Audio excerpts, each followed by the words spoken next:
Sous les premières lueurs de l'aube, les rayons du soleil matinal se frayent un chemin à travers les majestueuses fenêtres du tribunal de Washington D.C., baigne la salle d'audience d'une lumière de qui contrastait avec la solennité des lieux. Sarah Bennett, âgée de 52 ans, ajustait avec soin son blasé bleu marine, un geste presque rituel qui trahissait son assurance tranquille.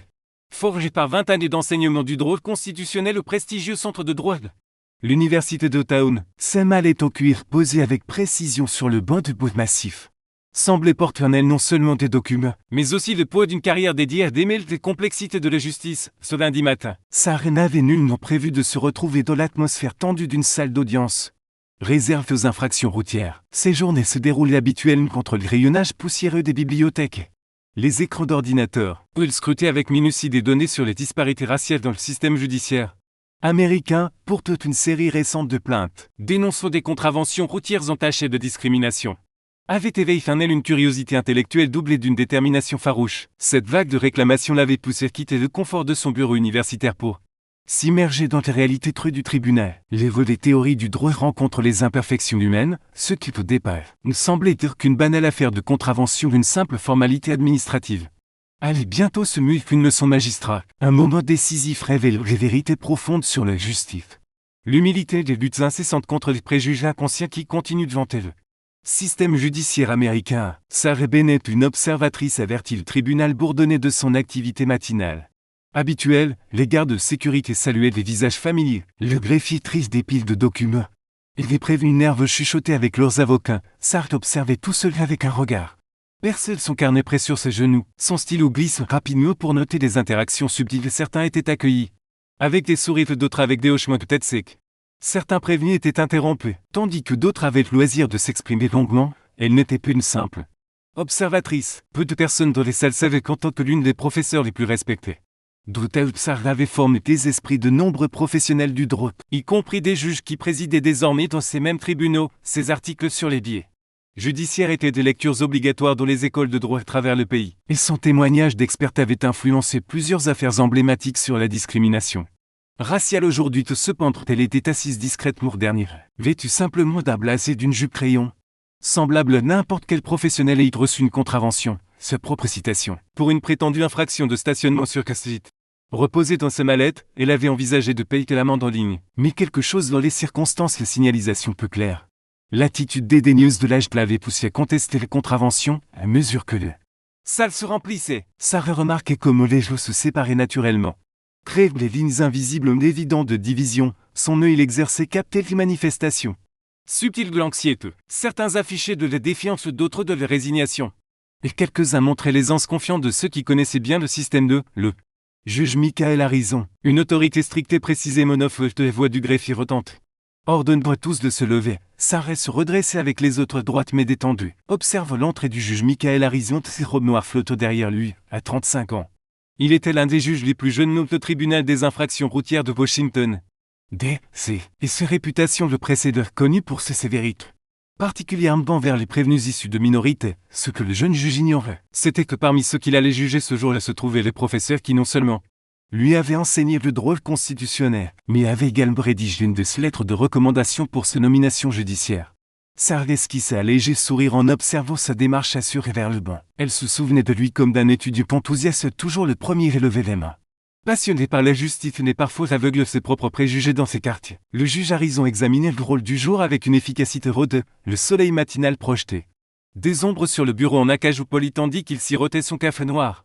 Cette affaire du jour, principalement des infractions routières, semblait routinière. Son regard s'arrêta brièvement sur les contraventions de stationnement de Sarah Bennett, un nom qui lui semblait vaguement familier, mais qu'il écarte rapidement en enfilant ses robes noires.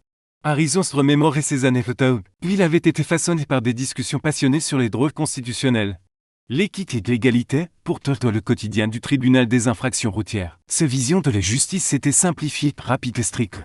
Sans concession, ses règles personnelles maintenirent le contrôle, de montrer aucun favoritisme, et toujours respecter la lettre de la loi lui avait valu le respect. Sinon les popularités trop, une confrontation inattendue, l'audience commença. Les affaires furent appelées l'une à une. Sarah continuait ses observations minutieuses, notant chaque interaction de chaque décision. Chaque changement subtil de ton. L'affaire numéro 47 fut annoncée. Sarah Bennett, infraction de stationnement sur casse-vite. Sarah se levait avec grâce. Ses mouvements délibérés et dignes s'approchaient du pupitre. Plusieurs avocats présents remarquèrent son assurance inhabituelle pour une prévenue, le juge. Harrison levait à peine les yeux de ce document. Ses voix portent le même ton sévère qu'il avait employé toutes les matines, mademoiselle Bennett. Vous êtes accusé d'avoir stationné dans une zone réglementée pendant les heures de pointe. Comment plaidez votre sar répondit d'une voix claire et mesurée ton coupable. Votre honneur, il commence à expliquer les signalisations masquées et règlements de stationnement conf. Mais Harrison l'interrompit au milieu de cette phrase. Une pratique qu'il avait répétée fréquemment ce matin, mademoiselle Bennett. Le rapport de l'adjoint indique clairement que vous étiez stationné dans une zone réglementée. Claire me signale qu'entre 16h et 18h, suggérez-vous que là je vous ai trompé? Plusieurs observateurs de la salle se crispent face et sont en abrupt, sarcles imperturbables. Poursuivi, votre honneur, si je puis me permettre. J'ai des photographies montrant que le panneau était partiellement couvert par des branches. Rendre impossible la lecture des horaires de restriction, l'expression d'Harrison se durcit. Il avait entendu toutes les excuses possibles. Et celle-ci ne semblait pas différente, cela ne serait pas nécessaire, mademoiselle Bennett. Les charges de connaître et de respecter les règlements de stationnement incombent au conducteur. Passé les villes, l'échange se poursuivait. Sarah est maintenant sans calme face à l'irritation croissante du juge, pour les habitués du tribunal. Cela ressemblait une nouvelle démonstration de l'autorité du jeune juge. Ce qui rendait cette interaction remarquable était le calme inhabituel de Sarah, qui se tenait droite, maintenait un contact visuel et répondait chaque rejet avec la patience d'une professeure. Aguerri 4, un verdict sévère. Le juge Harrison se penche en avant. Cette décision déjà prise avant que Sarah ne puisse achever sa dernière déclaration, mademoiselle Bennett, ce tribunal vous déclare coupable d'avoir violé le code municipal de stationnement 23,4, annonça-t-il.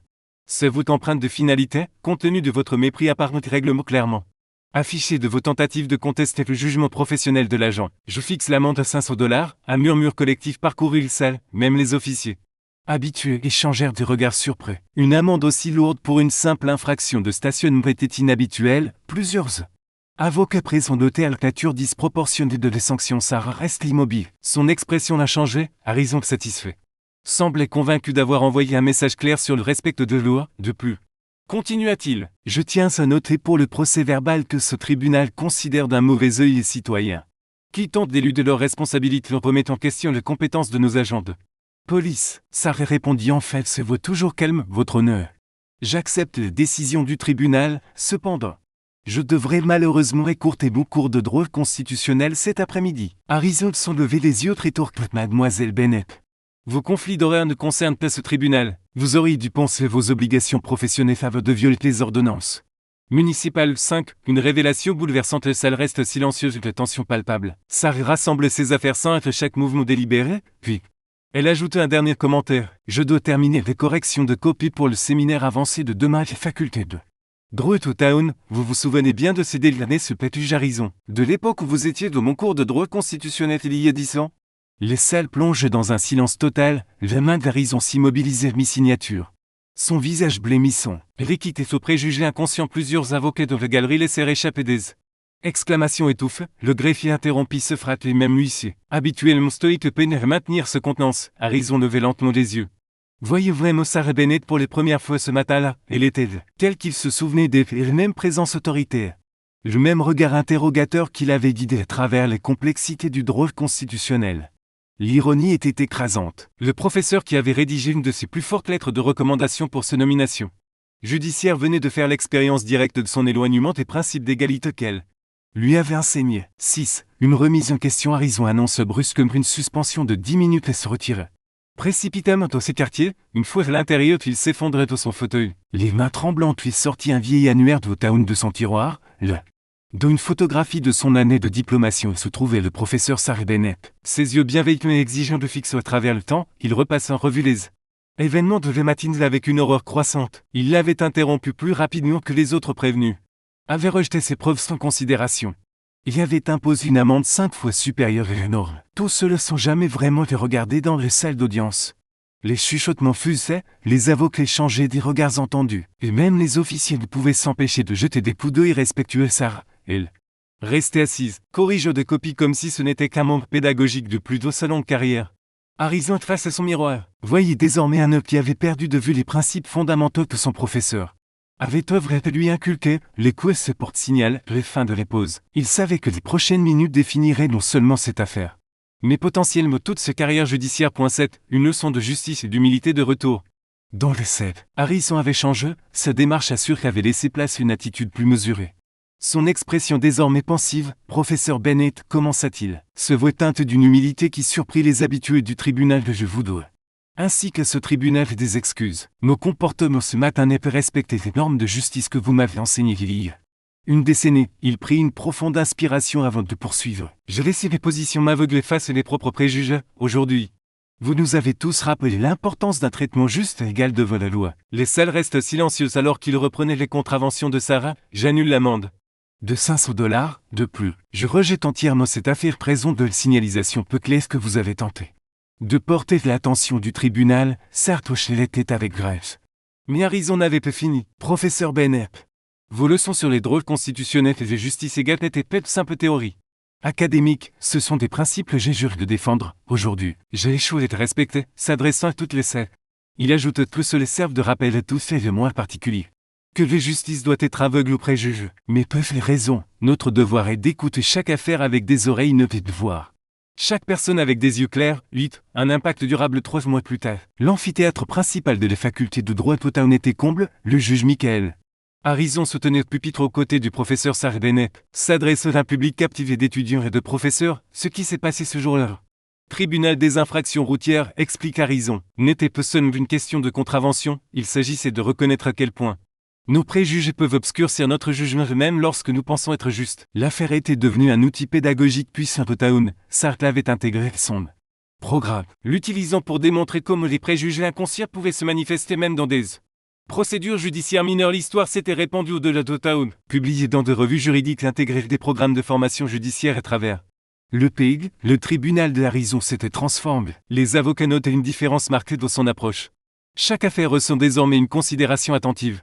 Indépendamment de l'apparence ou de l'origine du prévenu, sa réputation passait de celle du juge le plus strict à celle de l'un des plus équitables. Sarah Cantlert avait transformé l'expérience en un article de recherche novateur intitulé « Les justices face au miroir », une analyse des biais judiciaires dans les tribunaux mineurs, influençant les programmes de formation judiciaire à l'échelle nationale. Lorsque le soleil de midi projetait ce rayon doré à travers les fenêtres imposantes du tribunal de Washington D.C., les salles d'audience, encore sous le choc des échanges inattendus entre le juge Michael Harrison et le professeur Sarah Bennett, semblait vibrer d'une énergie nouvelle. Ce qui avait commencé comme une matinée banale, rythmée par des affaires routinières de contravention, s'était transformé en un monde historique. Une leçon vivante sur la justice, l'humilité et la nécessité constante de remettre en question ses propres préjugés. 3 mois de plus. David l'amphithéâtre bonteux de la faculté de droit de Town. Le juge Harrison et le professeur Bennett se tenaient côte à côte, partagent leur expérience avec des étudiants et des collègues captivés. Ce jour-là, déclare Harrison, se vaut empreinte d'une sincérité rare.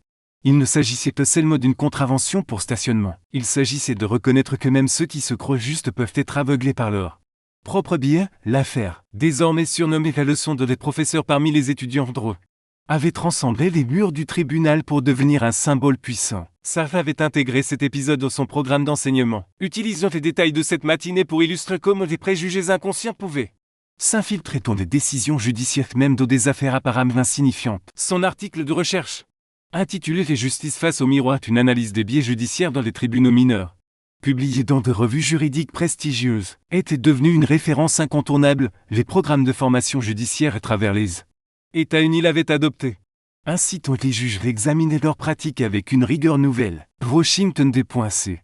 Le système judiciaire local avait réagi en introduisant des lignes directrices plus strictes pour les affaires de contravention. Les analyses statistiques montraient une réduction significative des disparités dans les sanctions imposées à différentes communautés dans le tribunal du juge Harrison. Une transformation silencieuse mais profonde avait pris place. Les avocats réguliers, habitués de son approche autrefois inflexible, remarquaient un changement radical. Chaque prévenu, qu'il soit jeune ou âgé, vêtu d'un costume impeccable ou d'habits modestes, recevait désormais une écoute attentive. Harrison posait des questions, examinait les preuves avec soin et rendait ses décisions avec une équité qui lui valut une nouvelle réputation, de celle d'un juge non plus sévère mais juste. Cette métamorphose n'était pas seulement personnelle. Elle avait inspiré d'autres juges du tribunal à réfléchir à leur propre méthode, créer une onde de choc qui promettait de redéfinir la manière dont la justice était rendue dense. Les affaires mineures. Sarah Bennett, fidèle et sa vocation d'enseignante, n'avait pas cherché à tirer gloire de cet épisode. Lors de la conférence Town, elle s'exprimait avec la même clarté et les mêmes passions qui avaient marqué ses cours pendant des décennies. Parfois, dit-elle, son regard balayait l'auditoire, Les leçons les plus précieuses sur la justice ne viennent pas des manuels ou des amphithéâtres, mais des moments où nous sommes confrontés à nos propres failles. Ce qui compte, c'est notre capacité de reconnaître ses erreurs et de nous efforcer d'être meilleurs. Ces mots résonnèrent profondément non seulement pour les étudiants, mais aussi pour les professeurs et praticiens du droit présent. Rappelons chacun que la justice n'est plus une destination, mais un chemin exige une vigilance constante pour ma part. Cette histoire profondée me touchait. En lisant le récit de cette matinée au tribunal, j'ai ressenti une admiration immense pour le professeur Bennett, dont la dignité et patience ont transformé une situation potentiellement conflictuelle en une opportunité d'enseignement, son calme face à l'injustice. Ses capacités à laisser les événements suivre leur cours tout en restant fidèle à ses principes m'ont inspiré une réflexion sur ma propre manière de réagir face aux jugements hâtifs pose.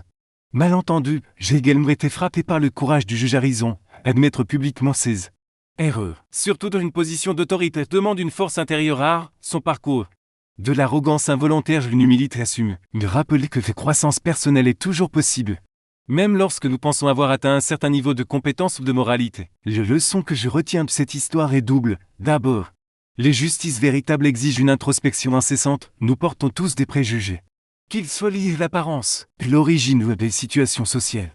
Il est de notre responsabilité de les identifier et de les combattre. Ensuite, l'humilité est une vertu essentielle non seulement dans des salles d'audience, mais dans tous les aspects de la vie, comme le professeur Bennett nous l'a montré.